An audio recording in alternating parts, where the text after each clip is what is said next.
Three, two, one. Hello, everybody. So, Marcus and I, we've lived very different lives before we got sober and after we got sober. His road to sobriety was quite a bit different than mine, but we did have one thing in common. We both became addicted to alcohol, and we both suffered a lot of consequences from it. And since we've gotten sober, there's also been a lot of similarities and a lot of differences as well. But we both managed to stay sober. And Marcus, I think you're coming up, or you just passed an anniversary of sobriety, something like that, somewhere around there. But anyway, I think it's, in like 20-something days or something, I think it is. Oh, okay, right on. Mm-hmm. Cool. Well, anyway, so today we're going to talk about so that first year of sobriety. We're going to talk about what happened after that first year of sobriety, but a lot of what we're going to focus on is that first year of sobriety, because I think a lot of us have some difficulties. And like I said, Marcus and I had quite a bit of similarities as far as what we did to stay sober, but our lives are very different. So we did have to make adjustments and kind of figure out how to stay sober. And so how you doing, Marcus? Doing pretty good. Yeah, the first year of sobriety is an interesting one, and it is very different than I thought it was going to be. I thought that when I got sober, the first year was going to be the year I finally made my business take off and my marriage would go good and life would go great, when in actuality, it was kind of not like that. After I got sober, I sold my house while I was drinking, and then we had to live somewhere because we were going to move to Florida, and it didn't pan out the way we wanted, so I flipped out and drank and ended up in a mental hospital. And I thought that getting sober, I would get the praise and adoration of everyone and everything would start to go good. And in actuality, it was not like that. It was actually a very slow road for the first year. It took a lot of time, and it was kind of like learning to live again, learning to live fresh with a new mindset. Although it wasn't really like a jump into wonderful living, it was more like, oh wow, I got to do this now without alcohol. How's that going to work? And I found myself having struggles and hurdles and things that were difficult and things that I didn't know I'd make it through. But what I did for that first year is I said, you know what, I'm not going to drink no matter what. No matter what, I'm not going to drink, and I'm going to see what happens, because these people in rehab are telling me that chemical dependency is the thing, and this is what I got to deal with. So if I take the chemical away, then I can't be chemically dependent. So that was step one, and it was very difficult to do that because there were things in my life that made me want to drink. There were things in my life that made me want to drink a lot, but I kept on. And while I was expecting this great big change and all this wonderful stuff to happen, I just kind of had to accept what was. All right, this is my lot in life right now. It might not be exciting. It might not be, jet setting across the world, but this is where I'm at. And I'm okay with that because I need to get sober. Instead of chasing something that might be, I need to focus on what is. And the fact is if I keep being an alcoholic, I'm not going to be around very much longer. And so I had to kind of accept that. And the first year was difficult. Yeah, absolutely. And you mentioned one of the biggest similarities for me, and for me and you, and that was taking alcohol off of the table. We okay? Yeah, your audio's a little funny. I don't know if it's just on my end or it sounds like kind of robotish. Robotish. Yeah. Is this AI Terry? It's Chat GPT Terry. You're doing a good job with your AI work. Anyway, so what I was saying is one of the biggest similarities was that we both took. Oh, my audio sucks. Okay. Yeah, you want to call back in? Yeah, I'll call back in without the headphones. Okay, 1 second. Okay, so Terry's going to call back in, and we're going to see if we can get him back on the line here. Is my audio doing okay for you? Hopefully my audio is doing all right. And yes, we will be back after this short interlude. How's that? Let's see. Say something. I'm saying something. How y'all All right, doing? I think we're good now. Let me know how that sounds. Gotta love the audio issues on these. All right, I think the sound is good now if you want to go for it. I thought we had it all tied in the last couple weeks, but I guess not. Anyways, so sorry about that, everybody. What I was saying is that Marcus took alcohol off the table. That's one of the things I did. It's kind of one of the easiest things to realize, but at the same time, it's the hardest thing to realize because alcohol's been our go-to answer for so much stuff throughout our life, and it's not anymore. Now we have to figure out something else. We have to actually think about how we're going to react to things, how we're going to respond to things, and that was a really difficult thing for me to learn. And during that first year, especially that very early sobriety, I don't know what's going to trigger me to drink. Yet I did take alcohol off the table, and I was determined to do that. But how many times had I done that before? Where, okay, I'm not going to drink anymore. That's it. But this time I was able to do it. And the way I was able to do it was really changing the way I looked at life and the way I looked at alcohol.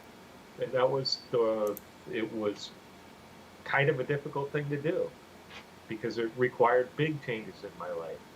Not as far as what exactly specifically I do, as far as my day-to-day activities. Although I did have to do some big changes as far as going to recovery group meetings or 12-step meetings and hanging out with alcoholics sober alcoholics rather than my drinking friends and things like that. So there were some big changes there, but at the same time, I didn't have to change, like, going on bike rides, going on hikes, many of the things that I enjoyed doing. And in fact, doing those things was a real big boost to my sobriety because I was able to do those things now. And in the end of my drinking, I wasn't able to do those things I enjoyed. I was just living for the drink. And that was a big change for me. So, yeah, for that first year, it became easier as I started to learn what to do, what not to do, especially to stay sober. Now, for long-term sobriety, it's really important, for me at least, that it's not so much staying away from the alcohol. But in that early sobriety, it was important for me to stay away from the alcohol, not go to bars, not go to, I lived in the wine country, not go on those trips towards the wine country and stay away from the parties and things like that. All those things where alcohol can be an issue, where I can be tempted. And that was just because I didn't know. In the long run, I did have to develop a way to live where I can go to those events. Now, grant you, I don't go to bars to hang out. I mean, that's just not what I do anymore. I will go to a restaurant, sure. And if I got going to the bar for a game or something, maybe I'll go and join them.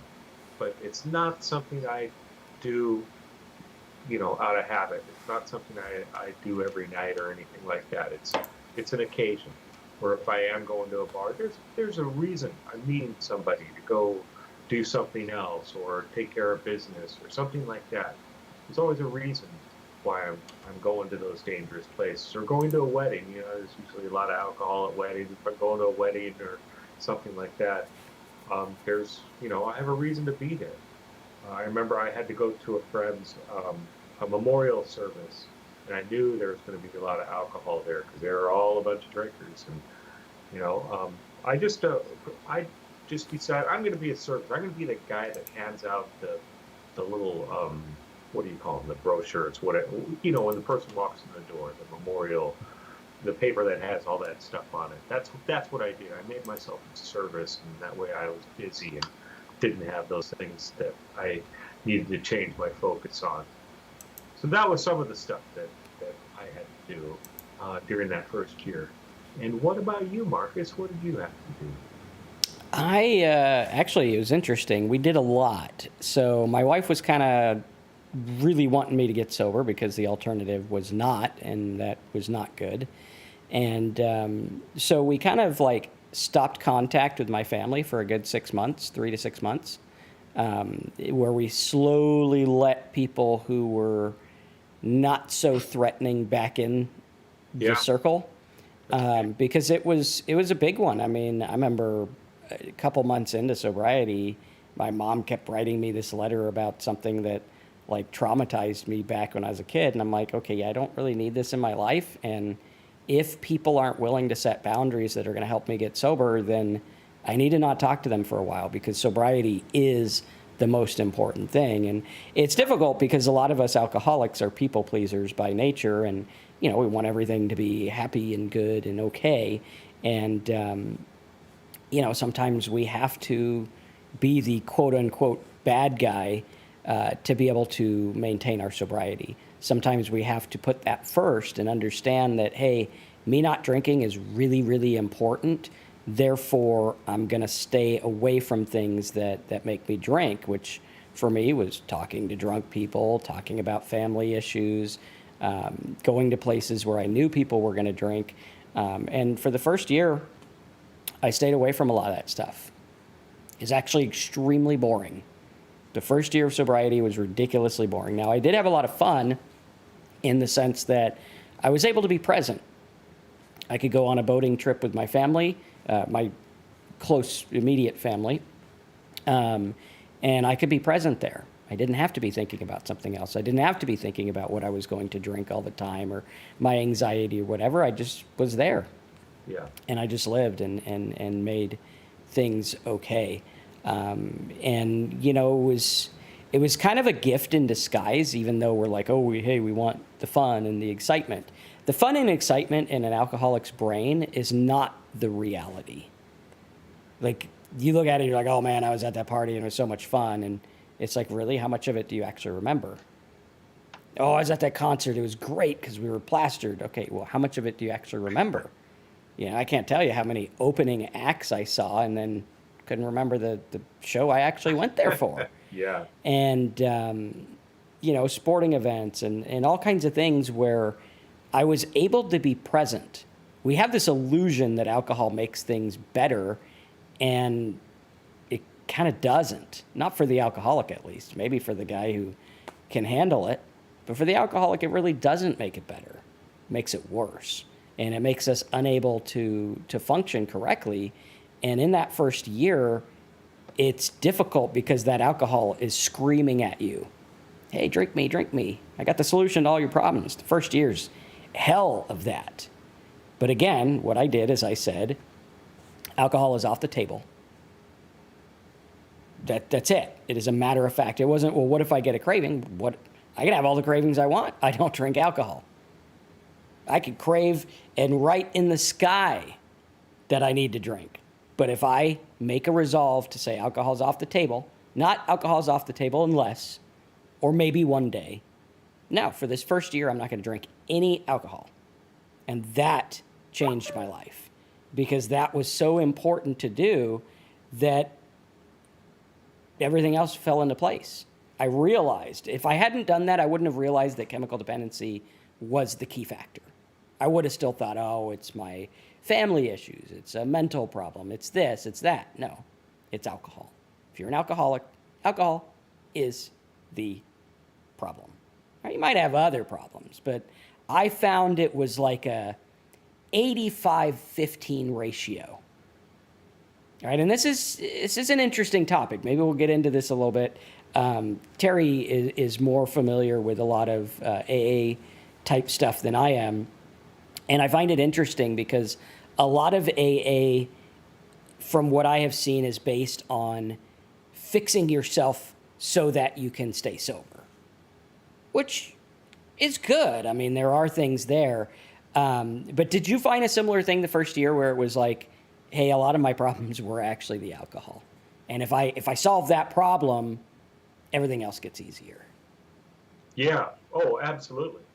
And you're right about AA is fix myself so I won't continue to drink, definitely.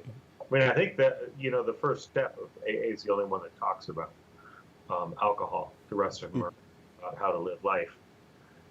But yeah, as far as when I stopped drinking, all of those problems, I mean, can't say magically because they didn't magically disappear, but all the problems I had were starting to become less. And the problems that did come up in sobriety and the ones that have come up in sobriety, yeah, some of them have been big, but they haven't been caused, or they usually haven't been caused by me and my mistakes. I don't make as many mistakes. I still make them, but I don't make nearly as many.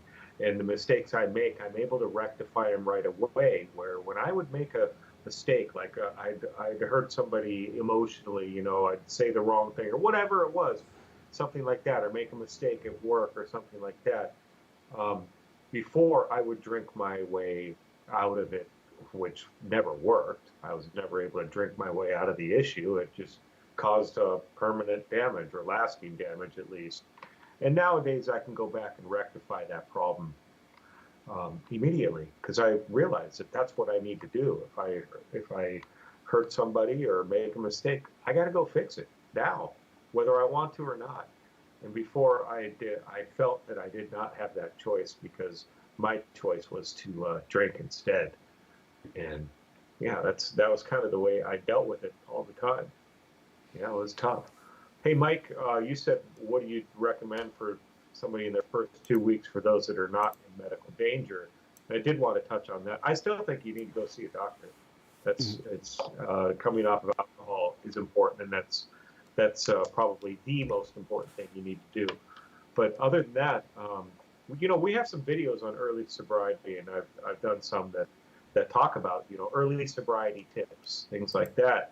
Yeah, but I can just mention a few of them, and that's kind of goes along with what we're talking about here today. But really basic things like don't have alcohol in the house if you can avoid it, or if somebody else in your house has alcohol, make sure they put it away and ask them not to drink it in front of you. Things like that. Those really easy temptations, but get that out of your house, and that's an important thing. And I've already touched on not going to the bars and try to stay away from the parties. I did make that difficult choice that first year of sobriety as far as not going to certain parties where I knew it was going to be a lot of fun. I knew I was going to have a good time. And have I had to stay away from parties permanently? Of course not. I can go to them now. But in the beginning, especially that first 2 weeks, I did not. None of that stuff. I led that boring life that Marcus just talked about. I hung out at home, but I did try to stay busy. When we're drinking, and I don't know about you guys, but when I was drinking, I didn't take care of things like the house.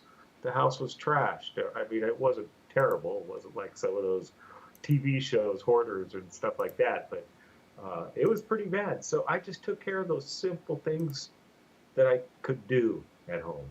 And at the same time, that first 2 weeks of sobriety, we're usually we're we don't feel that great. So I rested when I needed to. And I did things I wanted to do. Like I went and walked the dog. I had a dog that absolutely needed a walk every day, a long walk. So I started to get back into that a little bit more. And eventually I was able to walk him, now I walk the dog every day. But those are the types of things I did, was just trying to stay busy, trying to get some of those little things done, trying to Marcus had mentioned this, trying to accept the fact that I cannot take a drink, it's off the table, and accept the fact that maybe I've caused some damage um, earlier when I was drinking, and that it's there, and yeah, I may have to deal with it, but right now, just stay sober. That's what I need to concentrate on those first couple weeks, months. It's important to put that sobriety as your top priority. And that's what I had to do, was just put that at a priority, realize that I've got some other things I'm going to need to deal with, but I'll get to it. I'll deal with it eventually. And that's kind of how I went. Going slow and steady was a way for me. And I think that's really when we're drinking, we want that instant satisfaction. When we get sober, we want that instant fix. We're all better now. How come nobody's celebrating that I'm sober? Well, you just came up to their level. And now you're just Yeah. like them instead of, it's not like you get sober and boom, you're spectacular. No, you're just Mhm. maybe you're back up to their level. And so, some of those things were tough to realize that now I'm just normal, just like everybody else. Well, that doesn't drink too much. Absolutely. And Andre says, how can I stop drinking? Andre, that's a great question. A lot of people are stuck. I was stuck like that years ago where I felt like I couldn't stop no matter what. I tried to stop for 3 weeks. I tried to stop for a week. Nothing worked. There's just nothing that seemed to work. And what I did was I went to a doctor. That's step one, because if Terry didn't go to a doctor, he wouldn't be here. If I didn't go to a doctor, I would not be here. Alcohol detox is very, very, very dangerous. A lot of people don't talk about that, but it is dangerous. And it's dangerous because you are ingesting a chemical into your body, and your body thinks that you need it to live, which means you're chemically dependent. So step one, go to the doctor, be honest about how much you're drinking, work on that, okay? Get to the doctor. Number two is, once you get past detox, medically helped detox, where you're in the presence of a doctor who knows what they're doing. The next part is, once the alcohol is out of your system, you need to learn to live again without alcohol. Now, I know there's a lot of people that say, let go and let God, and go over here and do this and do that and follow this thing. But I think that the best way to get rid of chemical dependency is to get rid of the chemical altogether. If you don't have the chemical, you're not going to be chemically dependent, and you're not going to fight that. And so what I did is I said, I don't know what I'm going to do for the rest of my life, but for this year, I am not going to drink. I've seen what it can do. I've proven to myself over and over and over again that it does not work. It is not giving me the desired outcome that I want. And I continue to drink even though there's negative consequences in my life. So I made a resolve to say, I'm not going to drink no matter what. Well, Marcus, what about cravings? I'm not going to drink no matter how many cravings I have. Right? We have this thing in our society that says we need to get what we want right when we want it because we want it. Why? Why do I need to give in to a craving? There's plenty of other cravings I have I don't give into. Right? If we all gave into our cravings all the time, we'd be like, animalistic, running around crazy people. We'd have the lack of a society, right? And that's kind of part of it, is like, why should we just get what we want because we have a craving? Why does a craving mean I need to go to the bar? It doesn't. A craving means you crave something that you once had. Big deal. I know, and I'm coming up on 2 years cigar-free. I used to smoke cigars, and sometimes I get a craving for a cigar, and I know the minute I have one, I will go buy a box of them, which is why I don't have one. Would I like to enjoy a cigar today? Sure, I'd love it. Would I like to enjoy a beer or an alcoholic beverage today? Yeah, it might be nice. There's not really that much like it. I mean, there's some NA beers that are okay, but as far as like hard stuff, there's nothing like it. But am I really craving that, or am I craving the getting drunk? And do I need to test myself yet again? No, I think I've proven to myself I just am not very good at drinking one of anything. And that was the key, is to realize, hey, I'm just not going to drink anymore. I'm going to go to the doctor. I'm not going to drink. That was my resolve, and that worked. And I think for you, Terry, once you made that resolve, it changed everything, didn't it? Yeah, definitely. Now, Marcus got sober from rehab, and I got sober from rehab as well at the same one, just a couple weeks later. But I didn't stay sober, and I did not have that resolve. And I started drinking again, and then I was able to stop about a month later, and stay stopped, at least up until today. But that's what happened with me. And the last time I got sober, it was sort of as simple as, that's it. I'm not going to drink anymore. But Andre, here's where this type of thinking, the change in my thinking was huge. Because before it, I hadn't taken alcohol off of the table completely. And I hadn't decided that I was going to change everything about the way I thought and looked at life and alcohol. And then when I finally did get sober, I did decide that I'm going to do whatever it takes. So you had mentioned I tried that tap thing. Honestly, it didn't work. I'm not sure what the tap thing is, but it sounds like, I don't know, it's alcohol program, whatever it is. Um, I think many different alcohol programs work, and they work, but it ends up that they only work for some people, and they don't work for others. But really, what it is it's us. It's me. As far as what worked for me was the reason it worked is because I took responsibility for my own sobriety. I put the effort in. I did everything I could. I did more than what the program, the alcohol recovery program, was telling me to do. And going through sobriety, every time I've thought I'm going to cut down to 2 days a week on this, I've had to step it up and do more and put more into my recovery. And that's what I've kind of had to do. And just I've tried to stay open-minded, and that's huge because we're gonna find things that didn't, and maybe that tap thing didn't work for you then. Maybe it might work for you later. But we evolved in our sobriety and even in our journey to sobriety as far as what works, how desperate we are to get sober, things like that, what we're willing to do. But for me, the easiest thing to do is just to be open-minded and understand that. So I'm not sure that I agree with this method, but it seems to be working for this guy. So I'm going to look at this a little bit more objectively. It's working for most of these people over here. What am I doing wrong that's not letting this work? Why isn't this working for me? So it's just kind of a little bit of a change of the way you're looking at it. And you can do this. And you just got to try to keep moving forward with it. Absolutely. And I remember being where Andre is, where you feel like no one's helping you, because sometimes people can't. There are some people, I mean, I had therapists who were not trained in chemical dependency, and they sat there point blank, told me I wasn't an alcoholic. I had another therapist where I had drove to the therapy, and I had to have alcohol everywhere I went, so I was drinking in the car. Not recommended, not legal, don't do it. And I made a turn, and the beer spilled all over me and all over my papers. So I basically went to therapy soaked in beer. My papers were soaked in beer, and the guy treated me anyway and told me I'm not an alcoholic.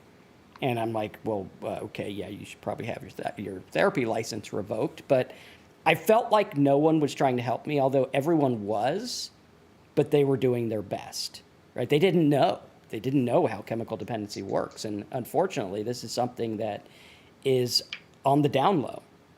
And I felt like no one cared. And it's like, well, people did care, they just didn't know how to care. And what it was that saved me from drinking myself into oblivion was someone coming in and saying, this is chemical dependency. Because that was something I can understand. Now, when someone says, oh, you need to get right with God, I'm like, well, what does God have to do with booze? I mean, God's apparently in the Bible been trying to stop booze since it was invented, right? The first grape that like stood too long on the tree, they were like, now there's drunks. What are we going to do about them? And to me, it was like I needed something concrete that made sense. And chemical dependency made sense. I'm a chemical being. If I have this chemical, this is what it does to my brain and body. Fact, you can't dispute that. Well, Marcus, what if you only have a little bit of it? Well, then it does it a little bit.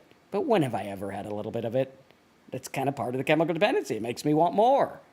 So I need to get rid of this chemical thing and then figure out what's up with my life, if I need to. I found out that there wasn't a whole lot. It wasn't as much as I thought I needed to do. I just needed to stay sober. And that is the help. Like whether you listen to it or not. For me, people could have told me that, and I'd be like, oh, well, you don't really care about me. You don't want to do anything. Was that me speaking, or was that the alcohol? That was the alcohol. Alcohol for some is a depressant. Some people dance the night away. For me, it was a depressant. And I was like, hey, you know what? I would get sad, and I would drink, and I would get sad, and I would get depressed, and I would hate my life, and I wouldn't want to be around anymore. And it was all the freaking chemical.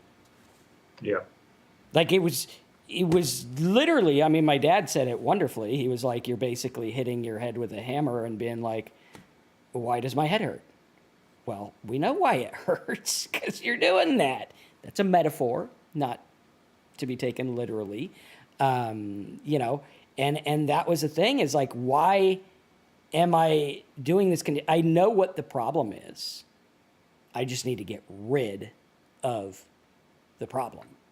And the problem was alcohol. It wasn't me. I mean, I'm part of it, sure. But it was the alcohol. That's why they call it like under the influence. Why you're under the influence of alcohol. It's like we talk about it all the time on this channel, where we talk about the movie The Green Mile. And in that movie, there's this prison guard who has a wife who has a tumor in her brain, and it makes her a raving mad person. And she's just mad at everyone, yelling at everyone, swearing at everyone. Back in the 20s, when, you know, I don't think it was, women didn't swear like they do now. And it was kind of a down low thing. But here she was swearing at everyone, and all these people were like, what's going on? What's wrong with this lady? Well, she has a brain tumor. Now, they could have looked at her unscientifically and said, well, you know, she's probably just mean. Maybe not. Maybe there's something going on that's making her that way. And for us, yes, there is something going on. And it's alcohol and chemical dependency. Yeah. Lil says, my partner has seen me withdraw and have seizures and got me help. And she says, I know what you're going through. And I say, no, you don't. You don't see it, but to know what it's like, you have to go through it.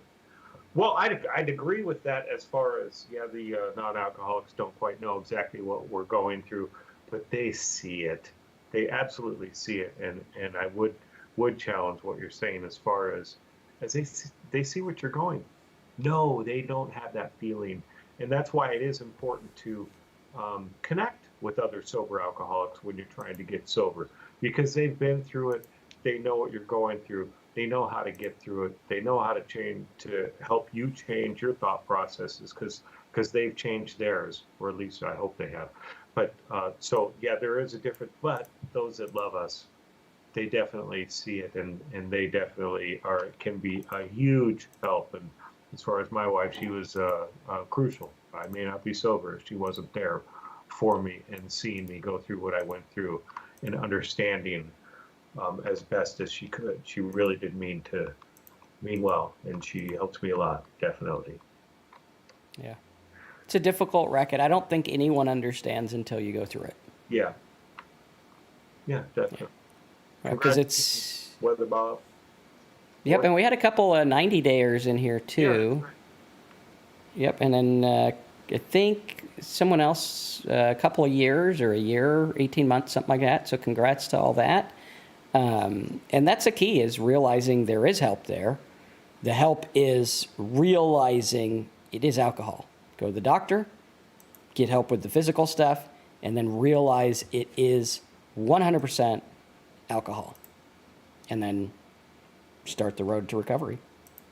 Right. One day at a time, as they say. Absolutely.